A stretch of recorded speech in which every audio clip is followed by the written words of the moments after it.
আজই ডাউনলোড করুন আর এনজয় করুন আপনার পছন্দের শো। কাকাবাবু এমন ঘুমের ওষুধ মিশিয়েছে, দুধ খেলেই দুজনের নিশ্চিন্ত ঘুম।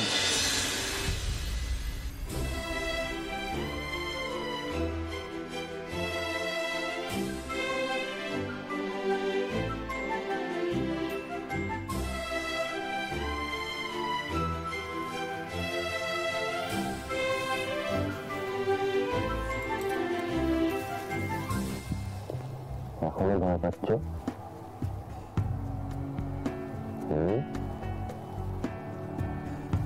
কি হয়েছে?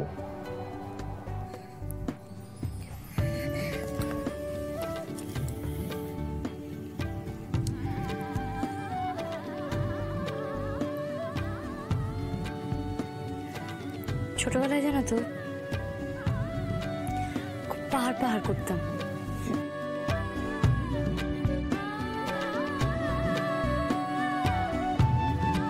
পাহাড় ভালো লাগতো, পাহাড় নিয়ে খুব বকবক করতাম। পাহাড়ে গেলে এটা করব, পাহাড়ে গেলে ওটা করব, পাহাড় দেখতে এরকম লাগবে।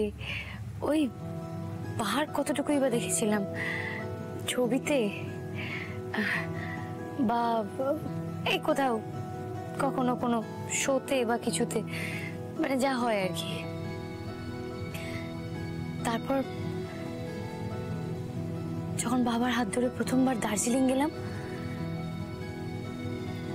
ভোরবেলা বাবা টাইগার হিলে নিয়ে গেল, চোখের সামনে ওই কাঞ্চনজঙ্ঘা, আরে বাপ রে বাপ। আমি জানো তো তারপর থেকে পাহাড় নিয়ে আর একটাও কথা বলিনি, চুপ করে গেছিলাম, একদম চুপ করে গেছিলাম। মানে চুপ করে যাওয়ার কারণটা কি? কাঞ্চনজঙ্ঘা দেখে এতটাই ভালো লেগেছিল তাই, না কাঞ্চনজঙ্ঘা দেখে ভয় পেয়েছিল তাই? ভালো লাগা, ভয় পাওয়া সবকিছুর ঊর্ধ্বে ছিল জানো। মানে আমি তো আগে কখনো, আবার গায়ে কাঁটা দিচ্ছে আমার, মানে পাহাড়ের কথা বলতে গিয়ে না ওই ওই দৃশ্য আমি কোনোদিন ভুলবো না। আমার চোখের সামনে আজও ভেসে ওঠে। আমি ঠিক বলে বোঝাতে পারবো না কি, তবে নিজেকে পুরো হারিয়ে ফেলেছিলাম জানো। আর এত বছর পর আবার সেই একই জিনিস হলো আমার। আমি ভাবতাম যে আমি বোধহয় তোমাকে একা ভালোবাসি, আমি বোধহয় তোমাকে নিয়ে পাগলামো করি, কিন্তু না জানো তো, তুমি আমার থেকেও অনেক অনেক বড় পাগল।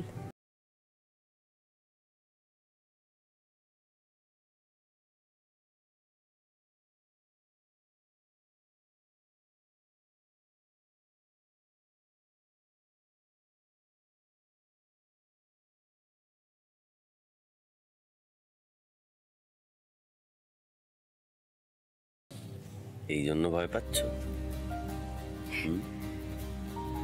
তুমি আমার জন্য প্রাণের বাজি রাখতে পারো, ভয় পাবো না? আমি একা পারি তাই তো? তুমি কি কি পারো সেটা তো তুমি নিজেও জানো না। এই যে মানে আমি তো জীবন ফিরে পেলাম তোমার ভালোবাসার জন্য, সেটা কি তুমি জানো? জানো না? তোমার এই পাগলের মতো ভালোবাসা দেখে না আমার প্রথমে বিশ্বাস হচ্ছিল না। আমি মানে পারিনি বিশ্বাস করতে। তারপর তো একদিন আমি, তারপর কি? কি আর, হারিয়ে ফেললাম নিজেকে।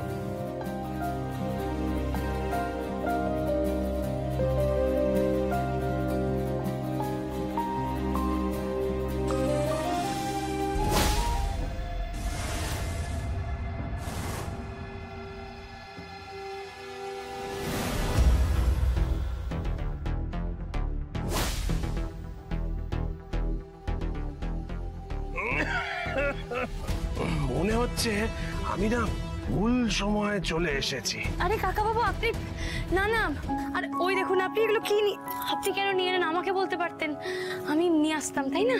এ কি মা, তুমি কাঁদছিলে? না আসলে ওই সকালের ঘটনাটা নিয়ে ও একটু ট্রমাটাইজড হয়ে আছে আর কি। ও আচ্ছা আচ্ছা, সত্যি তোমাদের এই বাড়িতে না এলে আমি কিন্তু বুঝতেই পারতাম না তোমরা একে অপরকে এতটা ভালোবাসো, একে অপরের সম্পর্কে সব কিছু বুঝতে পারো। এই যে দেখো না মা, তোমরা তোমরা এতটা অস্থির হয়ে আছো, তোমাদের মা কিন্তু ঠিক বুঝতে পেরেছেন। তাই দেখো না, তোমাদের জন্য গরম গরম হলুদ দিয়ে দুধ পাঠিয়েছেন, খেয়ে নাও। কাকা বাবু আপনি, বলছি তো আপনি কেন কষ্ট করে আসতে গেলেন? আপনি একটা হাঁক দিতেন, আমি চলে আসতাম। আরে না না, এতে আর কষ্টের কি আছে? এমডি ম্যাডামের না হাঁটুর ব্যথাটা আবার বেড়েছে, তাই আমি ওনাকে বললাম যে আমি দুধের গ্লাস দুটো নিয়ে যাচ্ছি। আর তাছাড়া তোমরা আমাকে কাকা বাবু বলে ডেকেছো, এত ফর্মালিটি কেন করছো বলো তো? হ্যাঁ নাও, খেয়ে নাও। না না, এটা তো ঠিক বলেছেন আপনি, কাকাবাবু বলে ডাকলে তো ফর্মালিটি করা উচিত না, একদম ঠিক। আর তাছাড়া মাও খুব চিন্তাতেই আছে। ঠিক ঠিকই তো।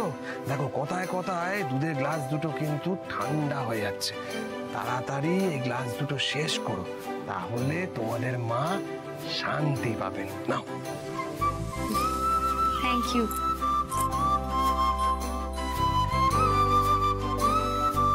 খাও খাও, মায়ের পাঠানো দুধে কাকাবাবু এমন ঘুমের ওষুধ মিশিয়েছে, দুধ খেলেই দুজনের নিশ্চিন্ত ঘুম। তারপর শুরু হবে আমার আসল কাজ।